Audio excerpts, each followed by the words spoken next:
Assalamualaikum warahmatullahi wabarakatuh.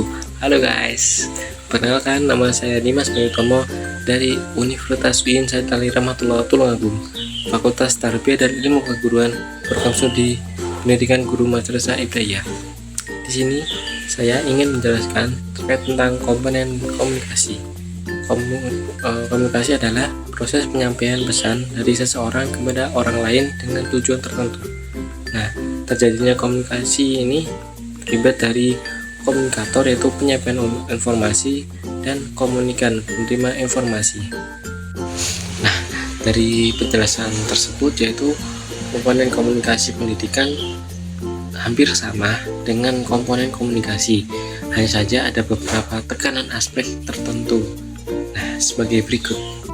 Nah, yang pertama yaitu komponen pendidikan yang berlangsungnya di lingkungan sekolah, dan terlepas itu yang pertama itu seorang pendidik, itu guru.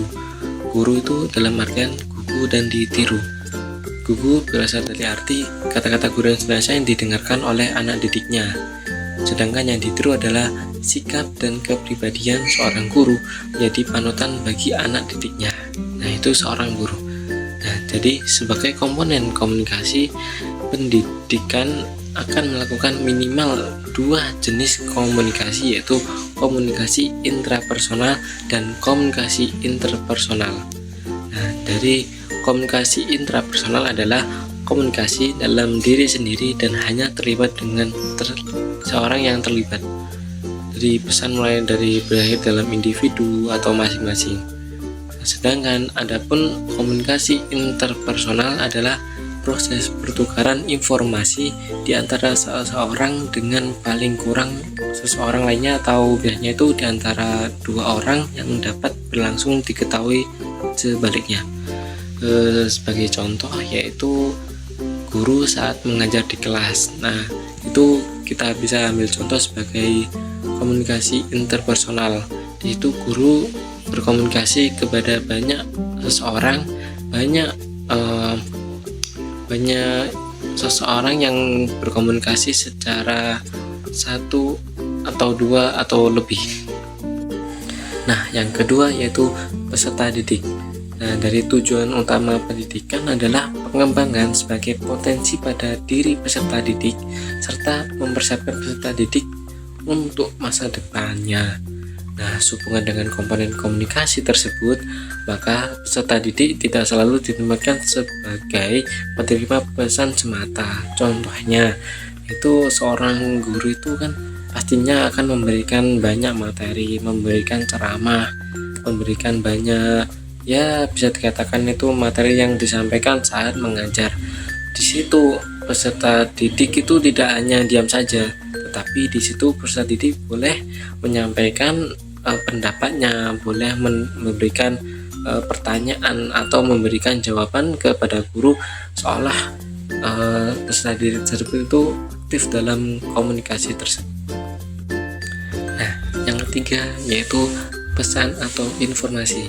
Pesan ini bisa berupa pesan verbal maupun pesan non-verbal. Pesan verbal itu terdiri dari dua, itu tertulis dan secara lisan. Sedangkan yang tertulis yaitu berupa buku, artikel, koran, bahan ajar, dan modul. Sedangkan yang pesan verbal yang lisan yaitu berupa pembicara secara langsung, bercakap, dan sebagainya. Nah, untuk selanjutnya pesan nonverbal itu bisa secara isyarat, contohnya ekspresi wajah, gerak anggota badan, lalu nada suara, keheningan, emosi, dan lain-lainnya.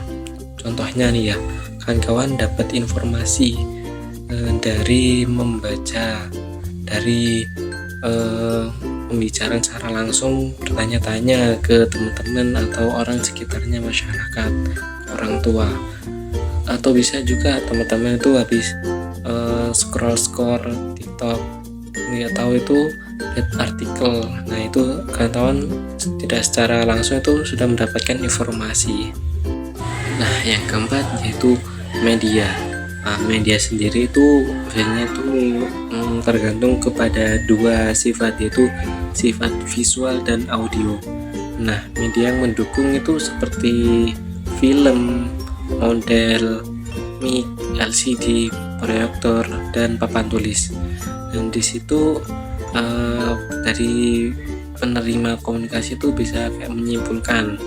Nah, aku itu mendapatkan informasi itu dari secara audio atau visual.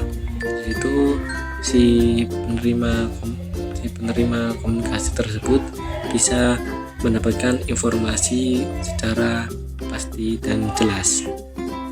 Nah, yang kelima dari komponen komunikasi itu yaitu efek. Efek sendiri adalah suatu dampak dari pesan yang dikirim oleh si pengirim pesan kepada si penerima pesan yang bersifat sepihak atau terbatas. Nah, dari efek tersebut itu terbagi menjadi dua, yaitu efek yang diharapkan dan efek yang tidak diharapkan.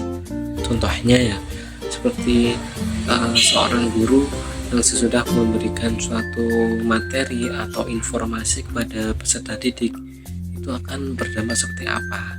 Nah, yang apabila diharapkan, guru itu berharap pada siswanya apa yang sudah diberikan oleh guru, materi yang disampaikan itu menjadi manfaat dan bisa diterapkan kesehariannya. Dan apabila untuk efek yang tidak diharapkan itu mungkin dari informasi yang sebatas atau sementara saja, yang hanya cuman tahu saja lah dari masyarakat atau teman-teman sekitar kita. Nah, untuk yang terakhir yaitu komponen komunikasi yang keenam, yaitu umpan balik. Nah, dari umpan balik atau balikan yaitu suatu respon terhadap pesan yang diterima oleh penerima pesan. Nah, terjadinya tersebut yaitu umpan balik ini menjadi indikator keberhasilannya suatu komunikasi tersebut. Nah, dari komponen yang keenam ini masih terkait kepada komponen yang kelima.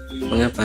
Karena jadinya suatu pengirim pesan tersebut yang dikirim secara jelas, secara tertata, dan dari gaya bahasanya bisa diterima secara baik.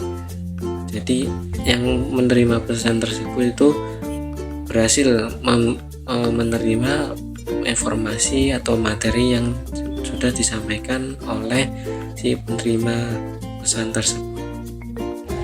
Nah, baik, itu tadi informasi yang sudah saya sampaikan. Apabila materi yang sudah saya sampaikan mungkin kurang tepat atau kurang jelas, saya minta maaf sebesar-besarnya. Itu tadi penutupan dari saya. Wallahu muwaffiq ila aqwamit thoriq. Wassalamualaikum warahmatullahi wabarakatuh. Dadah.